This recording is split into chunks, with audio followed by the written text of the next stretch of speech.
मैं रेडी हाँ।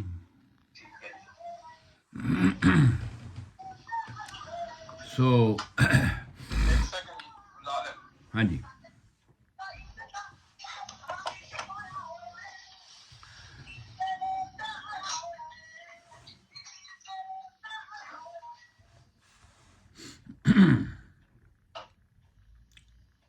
दोस्तों सत श्री अकाल, नमस्ते, आदाब।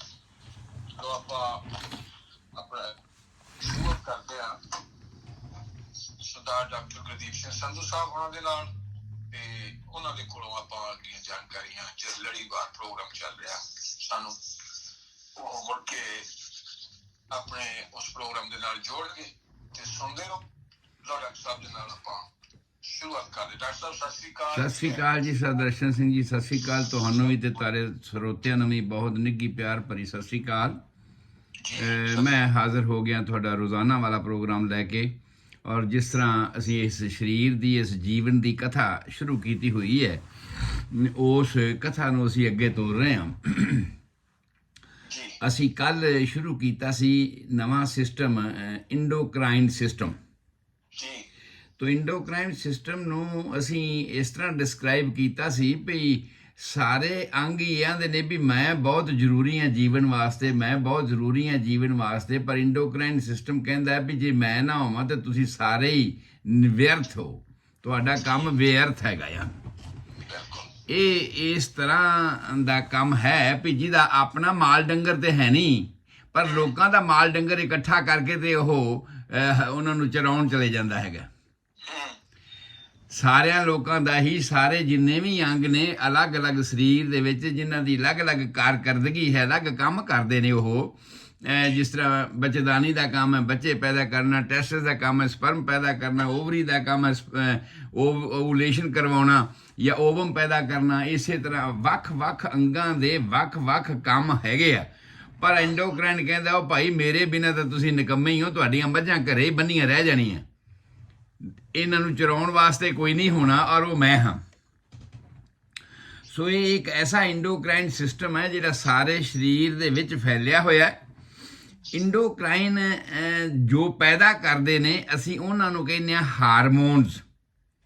ਹਾਰਮੋਨਸ ਅਸੀਂ ਉਹਨਾਂ ਨੂੰ ਕਹਿੰਦੇ ਹਾਂ ਕਿ ਮੇਰੀ ਫੈਕਟਰੀ ਵਿੱਚ ਤੇ ਆਪਦੀ ਕੋਈ ਟਰਾਂਸਪੋਰਟੇਸ਼ਨ ਹੈ ਨਹੀਂ, ਪਰ ਮੈਂ ਜਿਹੜੀ ਸਰਕਾਰੀ ਟਰਾਂਸਪੋਰਟੇਸ਼ਨ ਹੈਗੀ ਹੈ ਉਹਦੇ ਵਿੱਚ ਹੀ ਆਪਣਾ ਬਣਿਆ ਹੋਇਆ ਮਾਲ ਭੇਜਦਾ ਹੈ ਬਾਹਰ ਵੇਚਣ ਵਾਸਤੇ।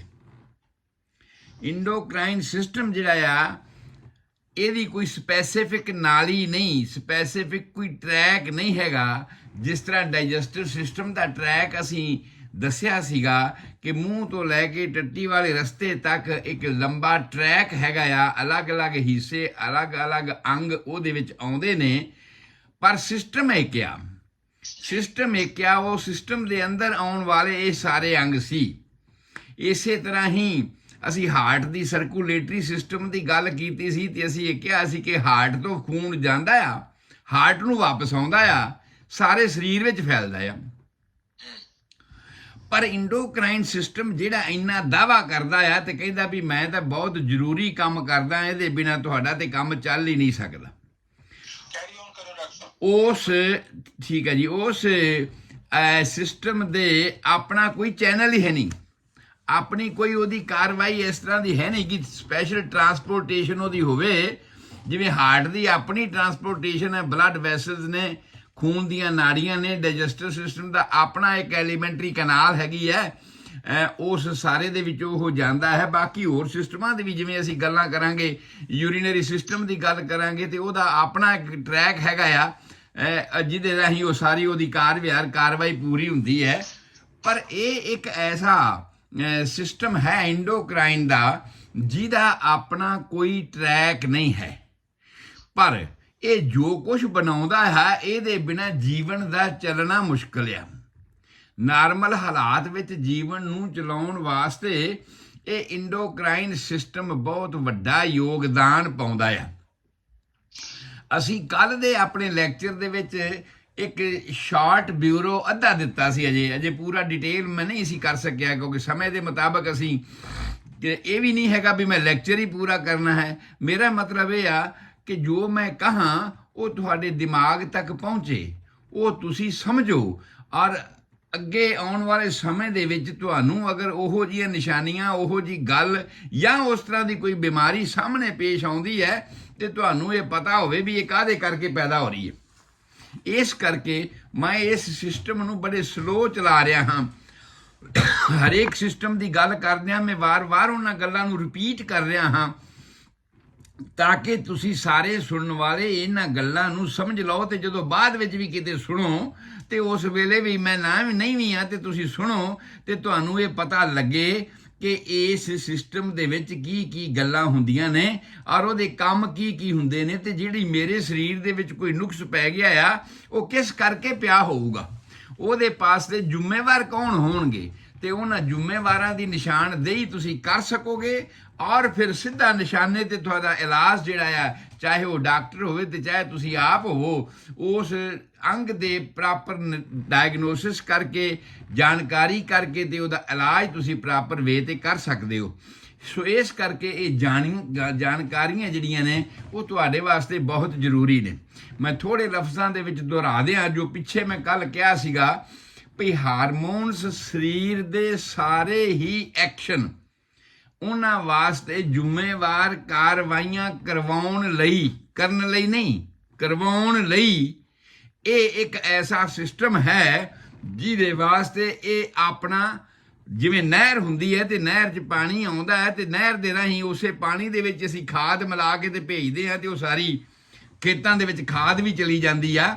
ਠੀਕ ਇਸੇ ਤਰ੍ਹਾਂ ਉਹ ਕਹਿੰਦਾ ਹੈ ਵੀ ਭਾਈ ਤੁਹਾਡੇ ਚੈਨਲ ਤੁਹਾਡੇ ਨੇ, ਸਿਸਟਮ ਸਰਕੂਲੇਟਰੀ ਹੈ ਤੇ ਤੁਹਾਡਾ ਹਾਰਟ ਨਾਲ ਸੰਬੰਧਿਤ ਹੈ, ਡਾਈਜੈਸਟਿਵ ਸਿਸਟਮ ਹੈ ਤੇ ਤੁਹਾਡਾ ਆਂਤੜੀਆਂ ਨਾਲ ਸੰਬੰਧਿਤ ਹੈ।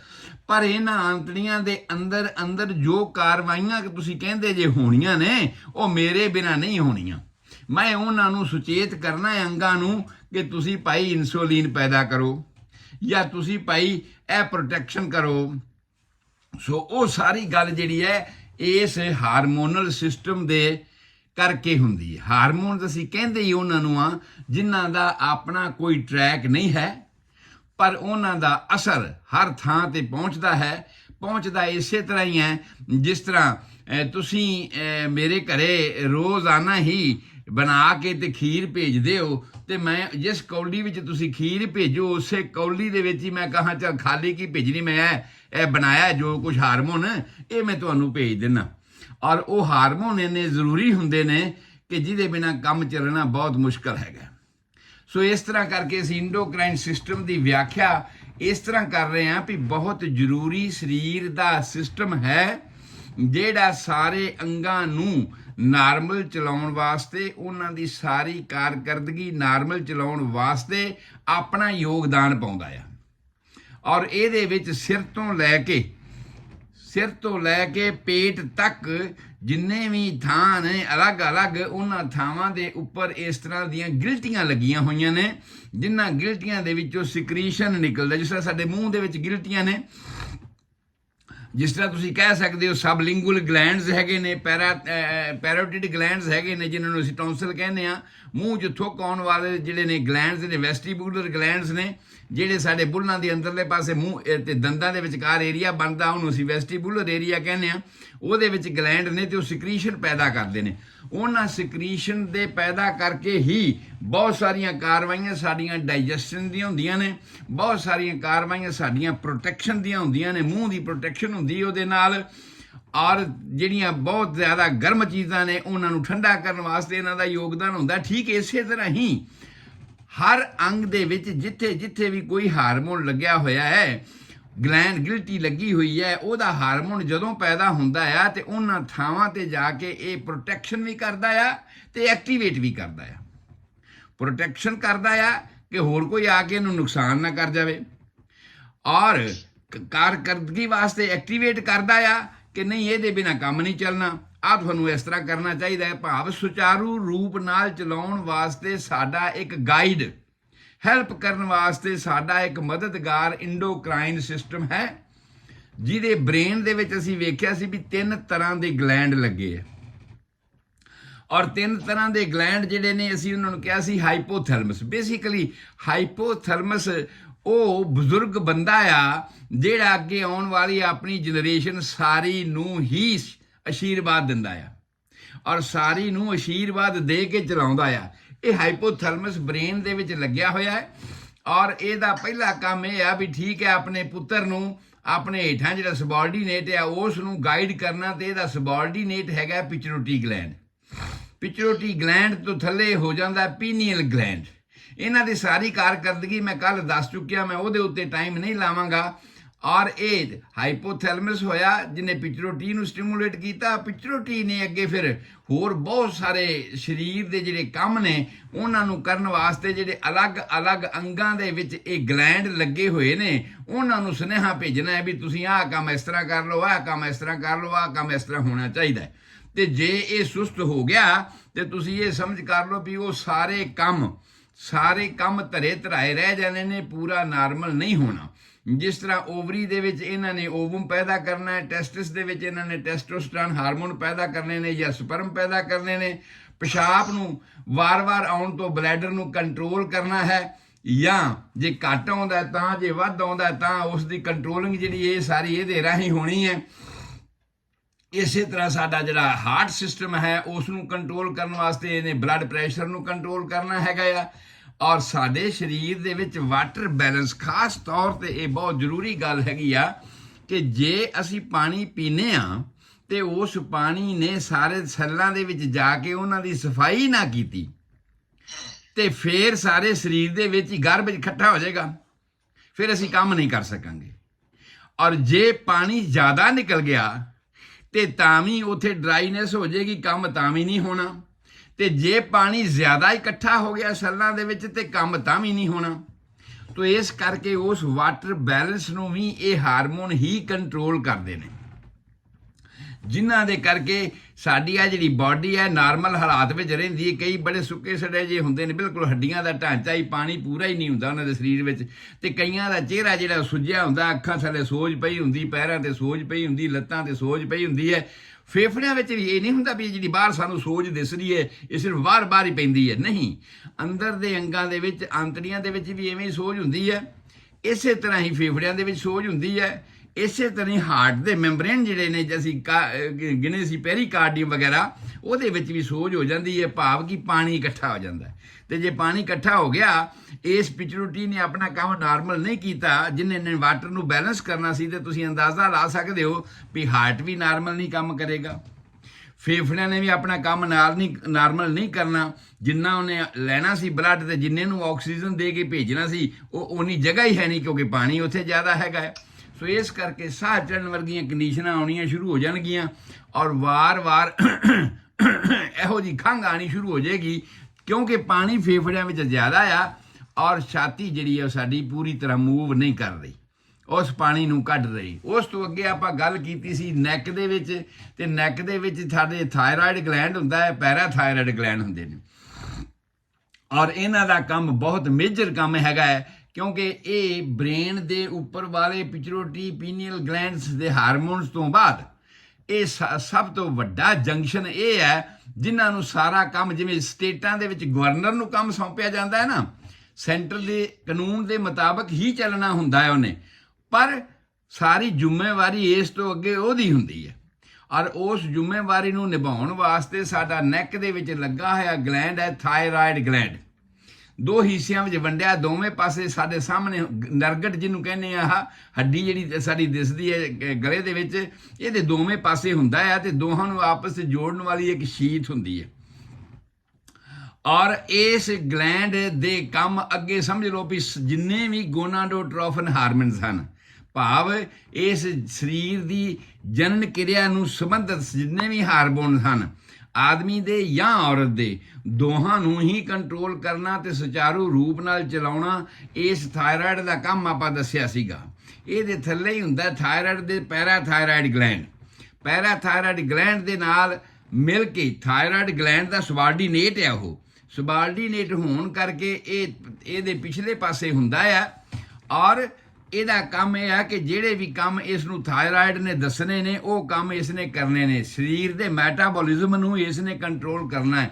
ਮੈਟਾਬੋਲਿਜ਼ਮ ਦਾ ਮਤਲਬ ਇਹ ਹੁੰਦਾ ਹੈ, ਪੰਜਾਬੀ 'ਚ ਮੈਂ ਸਮਝਾਵਾਂ ਵੀ ਤੁਸੀਂ ਰੋਟੀ ਖਾਧੀ, ਤੁਸੀਂ ਸਬਜ਼ੀ ਖਾਧੀ, ਇਹਦੇ ਵਿੱਚ ਇਸ ਨੂੰ ਇਹ ਜਿਹੜੇ ਵੱਖਰੇ ਵੱਖਰੇ ਤੱਤ ਨੇ, ਕਿਉਂਕਿ ਜਿਹੜਾ ਅੰਦਰ ਸਰੀਰ ਦੇ ਹਜਮ ਹੋਣਾ ਹੈ ਨਾ, ਅਸੀਂ ਗਾਜਰਾਂ ਖਾਧੀਆਂ ਜਾਂ ਗੋਂਗਲੂ ਖਾਧੇ ਆ ਜਾਂ ਕੁਝ ਵੀ ਖਾਧਾ ਆ, ਅਸੀਂ ਰੋਟੀ ਖਾਧੀ ਮੱਕੀ ਦੀ ਜਾਂ ਕਣਕ ਦੀ, ਅਸੀਂ ਕੁਝ ਵੀ ਖਾਧਾ ਆ, ਇਹਨਾਂ ਸਾਰੀਆਂ ਚੀਜ਼ਾਂ ਦੇ ਵਿੱਚੋਂ ਜੋ ਅੰਦਰ ਤੱਤ ਹਜ਼ਮ ਹੁੰਦੇ ਨੇ ਉਹ ਕਾਰਬੋਹਾਈਡਰੇਟਸ, ਫੈਟ ਔਰ ਪ੍ਰੋਟੀਨ ਵਗੈਰਾ ਪਲੱਸ ਵਿਟਾਮਿਨਸ ਵਗੈਰਾ, ਇਹ ਸਾਰੇ ਹੁੰਦੇ। ਪਰ ਇਹਨੇ ਸਾਰੇ ਤੱਤਾਂ ਨੇ ਇਹਨਾਂ ਨੂੰ ਤੋੜ ਦੇਣਾ ਹੈਗਾ ਅਲੱਗ-ਅਲੱਗ। ਭਾਈ ਜੇ ਰੋਟੀ ਖਾਧੀ ਆ ਉਹਦੇ 'ਚ ਕਾਰਬ ਕਿੰਨਾ ਹੈਗਾ, ਕਾਰਬੋਹਾਈਡਰੇਟਸ ਕਿੰਨੇ ਹੈਗੇ ਨੇ, ਭਾਈ ਜਿਹੜੀ ਰੋਟੀ ਖਾਧੀ ਆ ਉਹਦੇ ਵਿੱਚ ਮਿਨਰਲਸ ਕਿੰਨੇ ਹੈਗੇ ਨੇ, ਭਾਈ ਜਿਹੜੀ ਸਬਜ਼ੀ ਅਸੀਂ ਖਾਧੀ ਸੀ ਉਹਦੇ 'ਚ ਵਿਟਾਮਿਨਸ ਕਿੰਨੇ ਹੈਗੇ ਨੇ, ਉਹ ਇਸ ਨੇ ਨਿਚੋੜਨ ਦਾ ਕੰਮ ਜਿਹੜਾ ਹੈ ਆਂਤੜੀਆਂ ਤੋਂ ਕਰਵਾਉਣਾ ਹੈ। ਉਹ ਪੈਰਾਥਾਇਰਾਇਡ ਗਲੈਂਡ ਆ।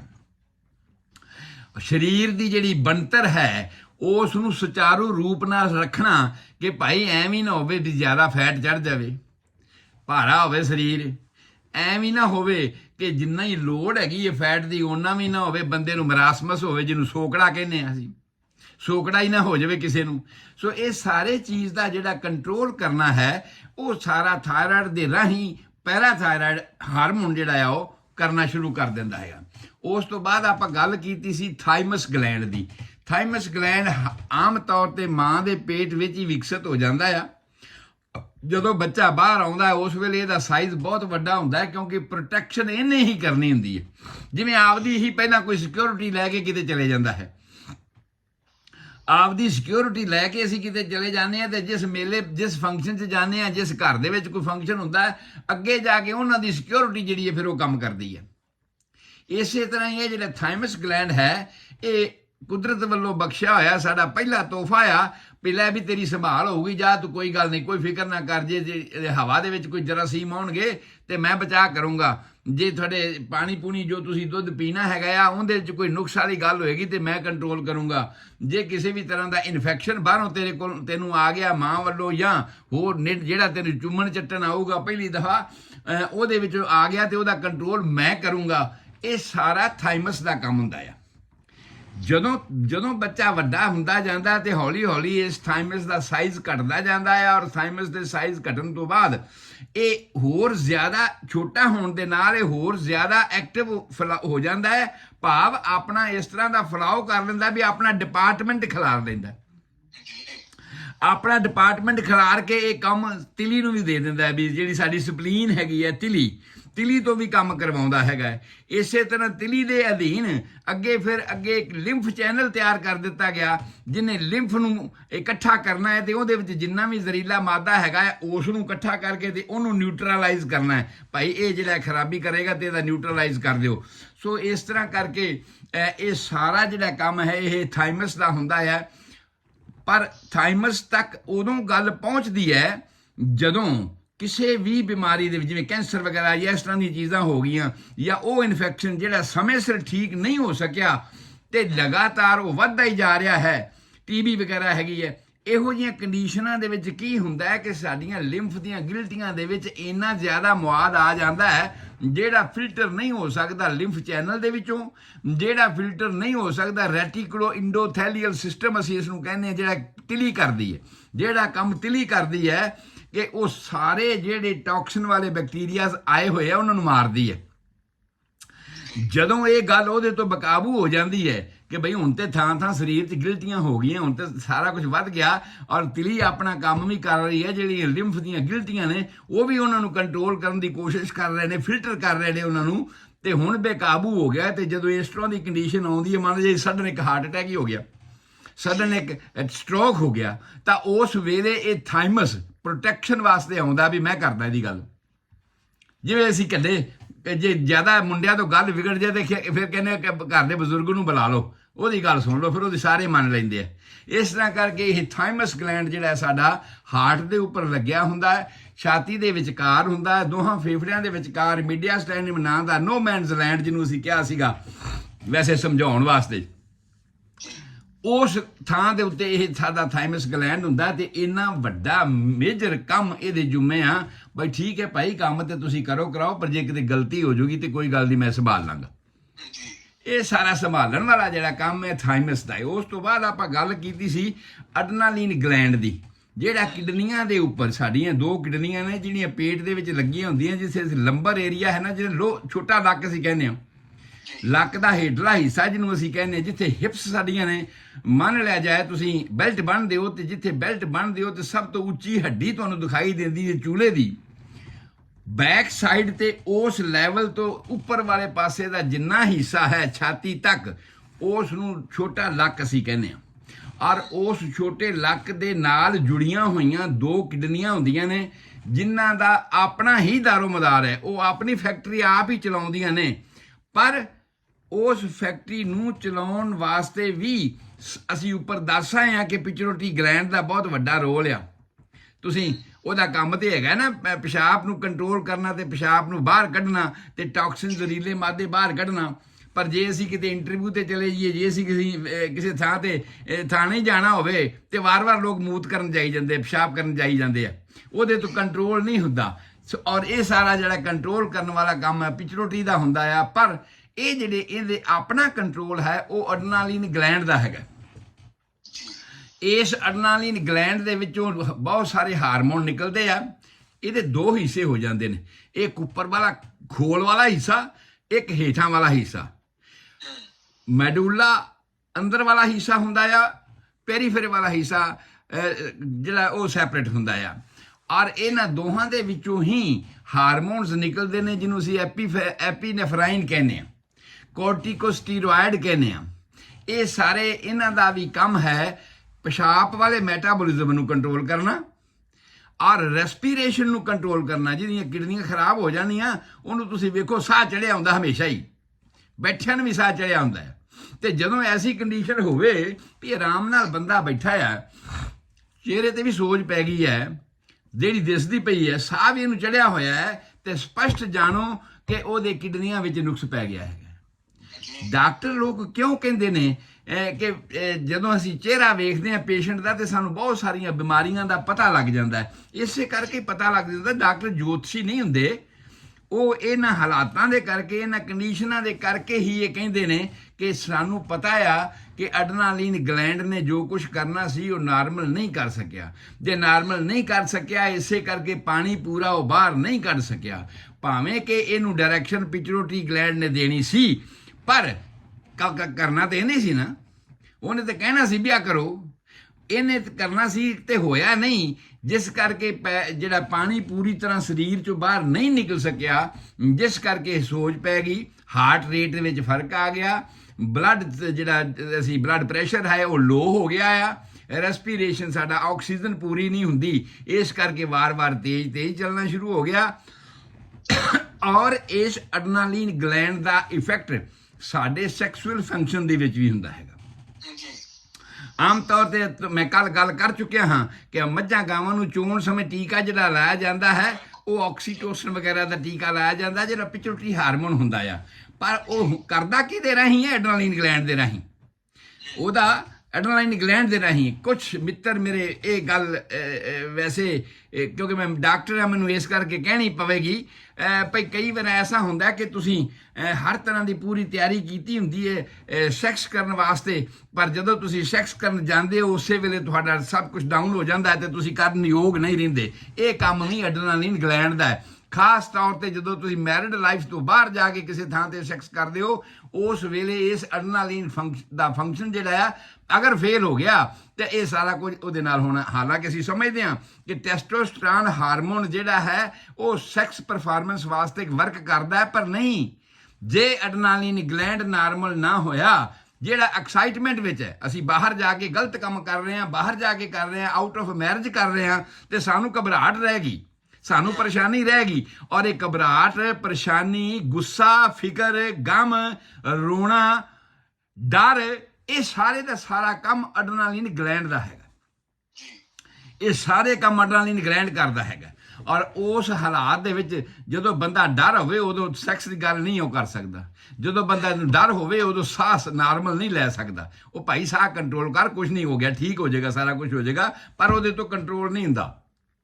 ਕਿਉਂ? ਕਿਉਂਕਿ ਐਡਰੇਨਾਲਿਨ ਗਲੈਂਡ ਹਾਰਮੋਨ ਦਾ ਫੰਕਸ਼ਨ ਨਾਰਮਲ ਨਹੀਂ ਹੁੰਦਾ। ਅਸੀਂ 50 ਵਾਰੀ ਕਹੀਏ ਕਿ ਬਲੱਡ ਪ੍ਰੈਸ਼ਰ ਵਾਲੇ ਬੰਦੇ ਨੂੰ ਨਹੀਂ ਯਾਰ ਕੋਈ ਨਹੀਂ, ਹੁਣ ਦਵਾਈ ਦਿੱਤੀ ਹੈ, ਤੇਰਾ ਠੀਕ ਹੋ ਜਾਣਾ, ਸਾਰਾ ਕੁਝ ਸਹੀ ਹੋ ਜਾਊਗਾ, ਲੇਕਿਨ ਉਹ ਕੰਟਰੋਲ ਨਹੀਂ ਕਰ ਸਕਦਾ। ਐਂਗਜ਼ਾਇਟੀ ਦੇ ਕਰਕੇ, ਮਾਨਸਿਕ ਪਰੇਸ਼ਾਨੀ ਦੇ ਕਰਕੇ ਉਹਦਾ ਬਲੱਡ ਪ੍ਰੈਸ਼ਰ ਜਿਹੜਾ ਆ ਉਹ ਲੋ ਹੋਈ ਜਾ ਰਿਹਾ ਹੈ ਜਾਂ ਉਹ ਹਾਈ ਹੋਈ ਜਾ ਰਿਹਾ ਹੈ। ਤਾਂ ਜਿਹੜੀ ਵੀ ਇਹ ਫੰਕਸ਼ਨ ਹੈਗੀ ਇਹ ਸਾਰੀ ਐਡਰੇਨਾਲਿਨ ਗਲੈਂਡ ਦੇ ਨਾਲ ਸੰਬੰਧਿਤ ਹੈ, ਉਹਦੇ ਘੇਰੇ ਵਿੱਚ ਆਉਂਦੀ ਹੈ, ਹੁੰਦੀ ਭਾਵੇਂ ਹੋਰ ਬਾਕੀ ਉੱਪਰ ਵਾਲੇ ਮਾਲਕਾਂ ਦੇ ਕਰਕੇ ਆ। ਉਸ ਤੋਂ ਬਾਅਦ ਅੱਗੇ ਅਸੀਂ ਗੱਲ ਕਰ ਦਿੱਤੀ ਸੀ, ਮੈਂ ਸ਼ਾਇਦ ਇੱਥੇ ਛੱਡ ਦਿੱਤਾ ਸੀ ਕੱਲ, ਤੇ ਪੈਂਕਰੀਆਸ ਦੀ ਗੱਲ ਅਸੀਂ ਕੀਤੀ ਸੀ। ਪੈਂਕਰੀਆਸ ਸਾਡੀ ਆਂਤੜੀਆਂ ਦੇ ਵਿੱਚ, ਜਦੋਂ ਅਸੀਂ ਕਿਹਾ ਵੀ ਮਿਹਦੇ ਤੋਂ ਅੱਗੇ ਜਦੋਂ ਆਂਤੜੀ ਸ਼ੁਰੂ ਹੁੰਦੀ ਹੈ ਤੇ ਉਹਦਾ ਪਹਿਲਾ 10 ਕੁ ਇੰਚ ਦਾ ਭਾਗ ਜਿਹੜਾ ਆ ਉਹ ਘੋੜੇ ਦੀ ਖੁਰੀ ਵਰਗਾ ਆ। ਔਰ ਘੋੜੇ ਦੀ ਖੁਰੀ ਜਿਹੜੀ ਹੈ ਉਹ ਸੱਜੇ ਤੋਂ ਖੱਬੇ ਪਾਸੇ ਨੂੰ ਮੂੰਹ ਖੁੱਲਦਾ, ਉਹਦਾ ਸੱਜੇ ਪਾਸੇ ਬੰਦਿਆ, ਖੱਬੇ ਪਾਸੇ ਨੂੰ ਉਹਦਾ ਮੂੰਹ ਖੁੱਲਦਾ ਹੈ, ਤੇ ਉਹ ਜਿਹੜਾ ਉਹਦਾ ਘੇਰਾ ਖੁਰੀ ਵਾਲਾ ਬਣਦਾ ਆ, ਉਹਦੇ ਵਿੱਚ ਇੱਕ ਅੰਗ ਲੱਗਿਆ ਹੋਇਆ ਆ, ਉਸ ਨੂੰ ਅਸੀਂ ਕਹਿੰਦੇ ਆ ਪੈਂਕਰੀਆਸ। ਉਹ ਵੀ ਹਾਰਮੋਨ ਪੈਦਾ ਕਰਦਾ ਆ, ਔਰ ਉਹ ਜਿਹੜਾ ਹਾਰਮੋਨ ਪੈਦਾ ਕਰਦਾ ਹੈ ਉਹਨੂੰ ਅਸੀਂ ਕਹਿੰਦੇ ਆ ਇਨਸੂਲਿਨ। ਔਰ ਉਹਦੇ ਵਿੱਚ 2 ਤਰ੍ਹਾਂ ਦੇ ਸੈੱਲ ਲੱਗੇ ਹੁੰਦੇ ਆ। ਬੀਟਾ ਸੈੱਲ ਜਿਹੜੇ ਨੇ ਇਸ ਸ਼ੂਗਰ ਮੈਟਾਬੋਲਿਜ਼ਮ ਨੂੰ ਮੈਟਾਬੋਲਾਈਜ਼ ਕਰਦੇ ਨੇ। ਮੈਟਾਬੋਲਾਈਜ਼ ਕਰਨ ਦਾ ਮਤਲਬ ਹੁੰਦਾ ਵੀ ਅੱਗ ਬਾਲ ਕੇ ਸਾੜ ਕੇ ਉਹਦੇ ਚੋਂ એનર્ਜੀ ਪੈਦਾ ਕਰਨੀ ਤੇ ਉਹਨੂੰ ਇਸਤੇਮਾਲ ਕਰਨਾ। ਇਹਨੂੰ ਇਹ ਸਾਰੀ ਗੱਲ ਨੂੰ ਅਸੀਂ ਮੈਟਾਬੋਲਿਜ਼ਮ ਕਹਿੰਦੇ ਆ। ਰੋਟੀ ਖਾਧੀ, ਰੋਟੀ ਦੇ ਵਿੱਚੋਂ ਜਿੰਨੀਆਂ ਚੀਜ਼ਾਂ ਨਿਕਲਦੀਆਂ ਸੀ ਨਿਕਲ ਗਈਆਂ, ਔਰ ਉਹ એનર્ਜੀ 'ਚ ਕਨਵਰਟ ਹੋ ਗਈਆਂ, ਸਰੀਰ ਨੂੰ ਤਾਕਤ ਮਿਲ ਗਈ, ਸਰੀਰ ਚੱਲਣ ਲੱਗ ਗਿਆ। ਇਸ ਔਰ ਜੇ ਫालतू ਕੰਮ ਸੀ ਉਹਨੂੰ ਬਾਹਰ ਕੱਢ ਦਿੱਤਾ। ਇਸ ਸਾਰੇ ਦਾ ਨਾਂ ਹੈ ਮੈਟਾਬੋਲਿਜ਼ਮ। ਸੋ ਪੈਂਕਰੀਆਸ ਦਾ ਕੰਮ ਇਹ ਆ ਕਿ ਜਿੰਨੀ ਵੀ ਤੁਸੀਂ ਸ਼ੂਗਰ ਖਾਓ, ਅੱਜ ਪਾਰਟੀ ਤੇ ਚਲੇ ਗਏ, ਰਸਗੁੱਲੇ 4 ਵੱਧ ਖਾ ਲਏ, ਲਾਲਚ ਕਰ ਲਿਆ, ਸਵੇਰੇ ਉੱਠਣ ਨੂੰ ਮਨ ਨਹੀਂ ਕਰਦਾ। ਕਿਉਂ ਨਹੀਂ ਮਨ ਕਰਦਾ? ਇਸ ਕਰਕੇ ਮਨ ਨਹੀਂ ਕਰਦਾ ਕਿ ਭਾਈ ਸ਼ੂਗਰ ਸੈੱਲਾਂ ਦੇ ਵਿੱਚ ਜ਼ਿਆਦਾ ਚਲੀ ਗਈ, ਮਿੱਠਾ ਤੁਸੀਂ ਉੱਥੇ ਜ਼ਿਆਦਾ ਖਾ ਲਿਆ, ਖੁਰਾਕ ਜ਼ਿਆਦਾ ਖਾ ਲਈ। ਔਰ ਇਹ ਗੱਲ ਆਪਾਂ ਪਹਿਲਾਂ ਕਰ ਚੁੱਕੇ ਹਾਂ ਕਿ ਜਿੰਨੀਆਂ ਵੀ ਚੀਜ਼ਾਂ ਅਸੀਂ ਖਾਂਦੇ ਹਾਂ ਨਾ, ਚਾਹੇ ਪ੍ਰੋਟੀਨ ਖਾਈਏ ਤੇ ਚਾਹੇ ਫੈਟ ਖਾਈਏ, ਇਹਨਾਂ ਸਾਰੀਆਂ ਚੀਜ਼ਾਂ ਨੇ ਸ਼ੂਗਰ ਬਣ ਕੇ ਹੀ ਖੂਨ ਵਿੱਚ ਰਲਣਾ ਆ।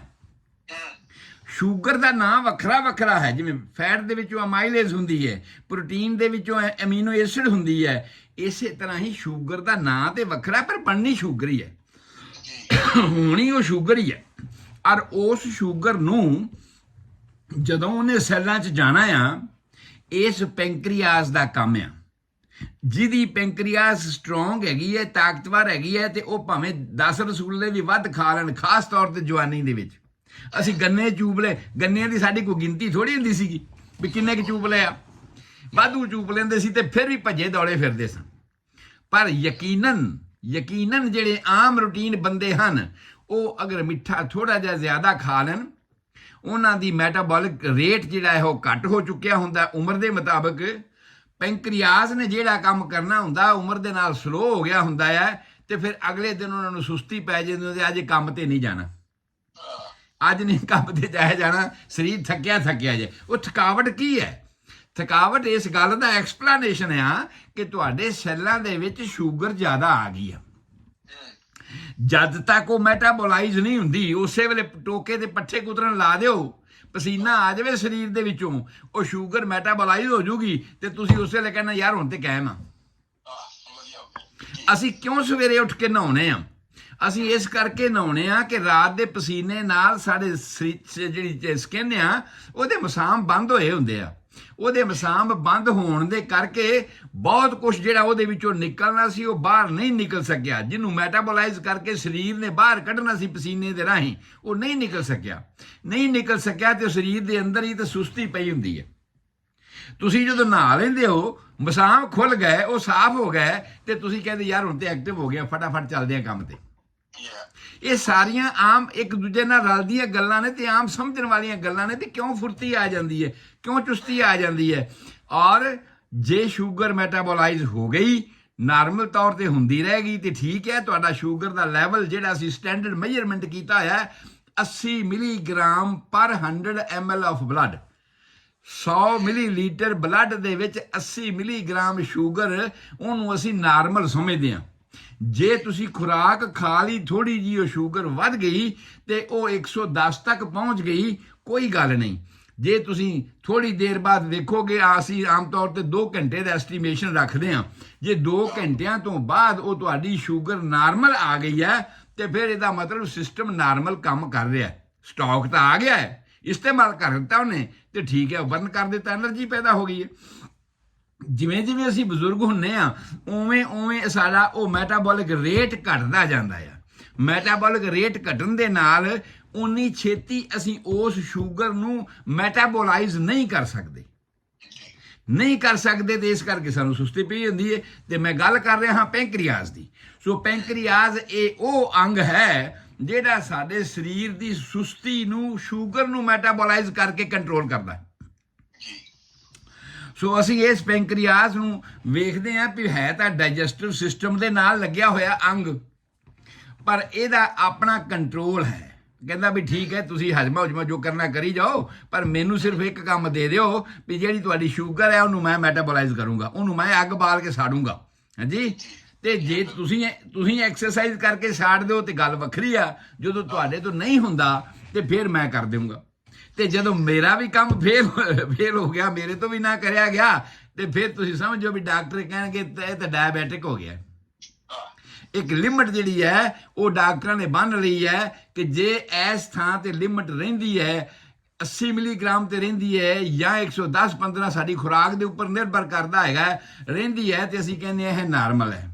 ਜਦੋਂ ਅੱਜ A1C ਚੈੱਕ ਕਰਦੇ ਆ ਨਾ, A1C ਤੁਸੀਂ ਦੇਖਿਆ ਨਾ ਡਾਕਟਰ ਆਮ ਤੌਰ ਤੇ ਕਰਾਉਂਦੇ ਨੇ, ਉਹ 3 ਮਹੀਨਿਆਂ ਦਾ ਇੱਕ ਐਵਰੇਜ ਕੱਢਦੇ ਆ ਬਈ ਕਦੇ ਵੱਧ ਹੋ ਗਈ, ਕਦੇ ਘੱਟ ਹੋ ਗਈ, ਕਦੇ ਘੱਟ ਖੁਰਾਕ ਖਾ ਲਈ ਸੀ, ਕਦੇ ਮਿੱਠਾ ਖਾ ਲਿਆ ਸੀ, ਕਦੇ ਕੁਛ ਹੋ ਗਿਆ। ਸੋ ਇਹ ਸਾਰੇ ਦਾ ਐਵਰੇਜ ਕੱਢਿਆ 3 ਮਹੀਨਿਆਂ ਦਾ, ਤੇ ਕੀ ਨਿਕਲਿਆ ਉਸ ਐਵਰੇਜ 3 ਮਹੀਨਿਆਂ ਦੇ ਨੂੰ ਅਸੀਂ ਸਮਝਦੇ ਹਾਂ ਕਿ 5.6 ਜਾਂ 7। ਇਹ ਯਾਦ ਰੱਖ ਲਓ 5.6 ਤੁਹਾਡੇ ਡਾਕਟਰਾਂ ਕੋਲ ਲਿਖਿਆ ਆਉਂਦਾ। ਜਿਹੜੇ ਡਾਇਬੈਟਿਕ ਪੇਸ਼ੈਂਟਸ ਨੇ ਉਹਨਾਂ ਦੀ ਆਮ ਤੌਰ ਤੇ ਇਹ ਰੀਡਿੰਗਸ ਹੁੰਦੀਆਂ ਨੇ। ਜੇ 5.6 ਹੈਗੀ ਹੈ ਤੇ ਤੁਹਾਡੀ ਸ਼ੂਗਰ ਮੈਟਾਬੋਲਿਜ਼ਮ ਰੇਟ ਨਾਰਮਲ ਹੈ, ਤੁਹਾਡੇ ਸਰੀਰ ਦੇ ਵਿੱਚ ਸ਼ੂਗਰ ਨਹੀਂ ਹੈ, ਔਰ ਤੁਹਾਡਾ ਸਰੀਰ ਉਹ ਜੋ ਕੁਝ ਤੁਸੀਂ ਖਾਂਦੇ ਹੋ ਸ਼ੂਗਰ ਬਣ ਕੇ ਆਉਂਦਾ ਆ, ਉਹਨੂੰ ਮੈਟਾਬੋਲਾਈਜ਼ ਕਰਨ ਦੇ ਕਾਬਲ ਹੈਗਾ ਆ। ਪਰ ਜੇ ਇਹ ਵਧਣਾ ਸ਼ੁਰੂ ਹੋ ਗਿਆ ਤੇ ਫਿਰ ਤੁਹਾਨੂੰ ਉਹ ਕਹਿਣਗੇ ਇਹ ਤਾਂ 6 ਦੇ ਨੇੜੇ ਪਹੁੰਚ ਗਿਆ ਹੈ, 5.76 ਤੋਂ 6 ਦੇ ਨੇੜੇ ਪਹੁੰਚ ਗਿਆ ਹੈ, ਬਈ ਤੁਸੀਂ ਪ੍ਰੀ ਡਾਇਬੈਟਿਕ ਹੋ। ਬਈ ਹੁਣੇ ਪਰਹੇਜ਼ ਕਰ ਲਓ ਆਪਣਾ, ਹੁਣੇ ਪਰਹੇਜ਼ ਕਰ ਲਓ। ਜੇ ਪਰਹੇਜ਼ ਕਰ ਲਓਗੇ ਤੇ ਬਚਾਅ ਹੋ ਸਕਦਾ ਆ, ਵੀ ਜਿੰਨੀ ਕੁ ਮੈਟਾਬੋਲਾਈਜ਼ ਹੋ ਸਕਦਾ। ਤੁਸੀਂ ਬੁੱਢੇ ਹੋ ਗਏ ਉਮਰ ਦੇ ਮੁਤਾਬਕ, ਹੁਣ ਤੁਸੀਂ ਜਿਹੜੇ ਰਸਗੁੱਲੇ ਖਾਣੇ ਛੱਡ ਦਿਓ, ਗੰਨੇ ਚੂਪਣੇ ਜਾਂ ਗੱਚਕ ਖਾਣੀ ਬੰਦ ਕਰ ਦਿਓ ਜੀ। ਇਹ ਇੰਡੀਕੇਸ਼ਨ ਹੈ, ਉਹਨੂੰ ਅਸੀਂ ਪ੍ਰੀ ਡਾਇਬੈਟਿਕ ਕਹਿੰਦੇ ਆ। ਤੇ ਜੇ ਤੁਸੀਂ ਨਾ ਕਰੀ ਤੇ ਫਿਰ ਭਾਈ ਤੁਸੀਂ ਡਾਇਬੈਟਿਕ ਹੋ ਹੀ ਜਾਣਾ ਹੈਗਾ। ਸੋ ਇਹ ਪੈਂਕਰੀਆਸ ਦੀ ਗੱਲ ਹੈਗੀ ਹੈ। ਹੁਣ ਇਸ ਤੋਂ ਅੱਗੇ ਆਪਣੇ ਰਹਿ ਗਏ ਨੇ ਜੀ ਓਵਰੀ ਤੇ ਟੈਸਟਸ ਔਰ ਪੈਰਾਥਾਇਰਾਇਡ। ਇਹ ਸਾਰੀਆਂ ਗੱਲਾਂ ਕੁਛ ਰਹਿ ਗਈਆਂ ਸਾਡੀਆਂ, ਬਾਕੀ ਜਿਹੜੀਆਂ ਅਸੀਂ ਆਉਂਦੇ ਅਗਲੇ ਕੱਲ੍ਹ ਦੇ ਪ੍ਰੋਗਰਾਮ ਦੇ ਵਿੱਚ ਫਿਰ ਟੈਸਟ ਜਿਹੜੀ ਕਰਾਂਗੇ। ਤੇ ਉਸ ਤੋਂ ਬਾਅਦ ਸ਼ੁਰੂ ਹੋਣਾ ਆ ਭਈ ਇਹ ਜਿਹੜੇ ਗਲੈਂਡ ਨੇ ਸਾਰੇ, ਇਹਨਾਂ ਦੀ ਕਮੀ ਪੇਸ਼ੀ ਦੇ ਕਰਕੇ ਹੋਰ ਕਿਹੜੀਆਂ ਬਿਮਾਰੀਆਂ ਪੈਦਾ ਹੋ ਸਕਦੀਆਂ ਜਿਨ੍ਹਾਂ ਦੇ ਸਪੈਸੀਫਿਕ ਨਾਂ ਡਾਕਟਰਾਂ ਨੇ ਰੱਖੇ ਹੋਏ ਨੇ, ਜਿਵੇਂ ਹਾਸ਼ੀਮੋਟੋ ਸਿੰਡਰਮ, ਕਸ਼ਿੰਗਜ਼ ਸਿੰਡਰਮ। ਇਸ ਤਰ੍ਹਾਂ ਕਰਕੇ ਉਹ ਜਿਹੜੇ ਨਾਂ ਤੁਸੀਂ ਸੁਣਦੇ ਹੋ ਡਾਕਟਰਾਂ ਕੋਲ, ਮੈਂ ਉਹਨਾਂ ਦੀ ਤਰਤੀਬ ਤੁਹਾਨੂੰ ਕੱਲ੍ਹ ਨੂੰ ਦੇਵਾਂਗਾ ਵੀ ਆਹ ਤਰਤੀਬ ਹੈਗੀ ਹੈ, ਆਹ ਨਾਂ ਕਿਉਂ ਰੱਖਿਆ ਗਿਆ ਹੈਗਾ ਇਹਦਾ, ਔਰ ਇਹਦੇ ਵਿੱਚ ਹੁੰਦਾ ਕੀ ਹੈ। ਤੇ ਹੈ ਹਾਰਮੋਨ ਦੇ ਕਰਕੇ। ਆਪਣਾ ਇਹ ਚੈਪਟਰ ਜਿਹੜਾ ਹਾਰਮੋਨ ਦਾ ਚੱਲ ਰਿਹਾ ਆ, ਵੀ ਹਾਰਮੋਨ ਦੇ ਡਿਫੈਕਟ ਦੇ ਕਰਕੇ ਪਹਿਲੀ ਆਪਾਂ ਗੱਲ ਕੀਤੀ ਕਿ ਨੁਕਸ ਕੀ ਪੈ ਸਕਦੇ ਆ। ਇਹਨਾਂ ਨੂੰ ਕੰਟਰੋਲ ਕਰਨ ਵਾਸਤੇ ਇਹ ਗਲੈਂਡ ਕਿਹੜੇ ਹੈਗੇ ਆ। ਉਸ ਤੋਂ ਬਾਅਦ ਇਹਨਾਂ ਦੀਆਂ ਜਿਹੜੀਆਂ ਬਿਮਾਰੀਆਂ ਹਨ ਉਹ ਕਿਹੜੀਆਂ ਹਨ, ਉਹ ਅਸੀਂ ਕੱਲ੍ਹ ਨੂੰ ਡਿਸਕਸ ਕਰਨੀਆਂ ਨੇ। ਮੈਂ ਸਮਝਦਾ ਸਾਰੇ ਸਰੋਤੇ ਇਸ ਨਾਲ ਜੁੜੇ ਰਹਿਣਗੇ ਤਾਂ ਕਿ ਉਹਨਾਂ ਨੂੰ ਪਤਾ ਲੱਗ ਜਾਵੇ ਕਿ ਖਾਸ ਤੌਰ ਤੇ ਬੀਬੀਆਂ ਨੂੰ ਇਹ ਸੁਣਨਾ ਚਾਹੀਦਾ ਹੈ ਪ੍ਰੋਗਰਾਮ, ਕਿ ਬਹੁਤੀਆਂ ਸਾਰੀਆਂ ਬਿਮਾਰੀਆਂ ਹਾਰਮੋਨਲ ਲੈ ਕੇ ਬੀਬੀਆਂ ਹੀ ਡਾਕਟਰਾਂ ਕੋਲੇ ਜਾਂਦੀਆਂ ਨੇ, ਔਰ ਉਹਨਾਂ ਨੂੰ ਇਹ ਜਾਣਨਾ ਬਹੁਤ ਜ਼ਰੂਰੀ ਹੈ ਵੀ ਸਾਡੇ ਹਾਰਮੋਨ ਜੇ ਨੁਕਸ ਵਾਲੇ ਹੋ ਗਏ ਤੇ ਸਾਨੂੰ ਕੀ ਨੁਕਸ ਹੋਏਗਾ। ਸੋ ਅੱਜ ਦਾ ਸਮਾਂ ਸਮਾਪਤ। ਮੈਂ ਗੁਰਦੀਪ ਸਿੰਘ ਸੰਧੂ, ਤੁਹਾਡਾ ਹੋਮਿਓਪੈਥਿਕ ਕੰਸਲਟੈਂਟ, ਤੁਹਾਡੀ ਸੇਵਾ 'ਚ ਹਾਜ਼ਰ ਹਾਂ। 7021 ਵਿਲੇਜ ਪਾਰਕ ਵੇ ਡਬਲਨ ਦੇ ਉੱਪਰ। ਮੇਰਾ ਫੋਨ ਨੰਬਰ 4086871899। ਮੇਰਾ ਈਮੇਲ ਐਡਰੈਸ ਹੈ homeomedicine HOMEOMEDICINE @yahoo.com। ਕਿਸੇ ਵੀ ਵੇਲੇ ਫੋਨ ਕਰਕੇ ਜਾਂ ਈਮੇਲ ਕਰਕੇ ਤੁਸੀਂ ਆਪਣਾ ਕੁਐਸਚਨ ਮੇਰੇ ਤੋਂ ਪੁੱਛ ਸਕਦੇ ਹੋ, ਜਾਂ ਹੋਮਿਓਪੈਥਿਕ ਤਰੀਕੇ ਨਾਲ ਇਲਾਜ ਕਰਵਾਉਣਾ ਚਾਹੁੰਦੇ ਹੋ ਤੇ ਤੁਸੀਂ ਮੇਰੇ ਨਾਲ ਰਾਬਤਾ ਕਾਇਮ ਕਰ ਸਕਦੇ ਹੋ। ਰੇਡੀਓ ਪ੍ਰਵਾਸ ਦੇ ਉੱਪਰ ਹਮੇਸ਼ਾ ਜੁੜ ਕੇ ਬੈਠੋ ਤਾਂ ਕਿ ਹਮੇਸ਼ਾ ਰੋਜ਼ਾਨਾ ਸਾਡੇ ਕੈਲੀਫੋਰਨੀਆ ਟਾਈਮ ਦੇ ਮੁਤਾਬਕ 4:30 ਵਜੇ ਔਰ ਤੁਹਾਡਾ ਨਿਊਯਾਰਕ ਟਾਈਮ ਜਿਹੜਾ ਹੈ ਉਹ ਮੇਰੇ ਖਿਆਲ 7:30 ਵਜੇ ਦਾ, ਤਾਂ ਕਿ ਤੁਸੀਂ ਇਹਨਾਂ ਪ੍ਰੋਗਰਾਮ ਦੀ ਤਰਤੀਬ ਇੱਕ ਕਥਾ ਹੈ ਹਾਂਜੀ 7:30 ਵਜੇ ਇਹ ਪ੍ਰੋਗਰਾਮ ਤੁਹਾਡੇ ਵਾਸਤੇ ਰੋਜ਼ਾਨਾ ਰਿਲੇ ਹੁੰਦਾ ਹੈ ਸਬਰੰਗ ਰੇਡੀਓ ਦੇ ਉੱਪਰ ਵੀ ਔਰ ਪ੍ਰਵਾਸ ਰੇਡੀਓ ਦੇ ਉੱਤੇ ਵੀ ਨਿਊਯਾਰਕ ਸਾਈਟ ਤੇ ਤੁਸੀਂ ਸਾਰੇ ਇਹ ਸੁਣ ਸਕਦੇ ਹੋ, ਜਾਂ YouTube ਤੇ ਜੇ ਨਹੀਂ ਸੁਣ ਸਕੇ ਤੇ YouTube ਤੇ ਵੀ ਤੁਸੀਂ ਇਹ ਸੁਣ ਸਕਦੇ ਹੋ। ਸੋ YouTube ਚੈਨਲ ਨੂੰ ਤੁਸੀਂ ਸਬਸਕ੍ਰਾਈਬ ਕਰ ਲਓ ਤਾਂ ਕਿ ਤੁਹਾਡੇ ਕੋਲ ਰੈਡੀ ਰੈਫਰੈਂਸ ਰਹੇ। ਸੋ ਤੁਹਾਡਾ ਸਾਰਿਆਂ ਦਾ ਰੱਬ ਰਾਖਾ, ਤੁਹਾਡੇ ਸਾਰਿਆਂ ਦੀ ਚੰਗੀ ਸਿਹਤ ਲਈ ਦੁਆ ਕਰਦਾ ਹਾਂ। ਸਤਿ ਸ੍ਰੀ ਅਕਾਲ, ਆਦਾਬ, ਨਮਸਕਾਰ। ਬਹੁਤ ਮਿਹਰਬਾਨੀ ਡਾਕਟਰ ਸਾਹਿਬ, ਬਹੁਤ ਵੱਡੀਆਂ ਜਾਣਕਾਰੀਆਂ ਤੁਸੀਂ ਲੈ ਕੇ ਆਉਂਦੇ ਹੋ ਔਰ ਸੁਣਤੇ ਵੀ ਕਾਫੀ ਜੁੜਨ ਲੱਗ ਪਏ, ਸਵੇਰੇ ਉੱਠਣ ਲੱਗ ਪਏ। ਠੀਕ ਹੈ।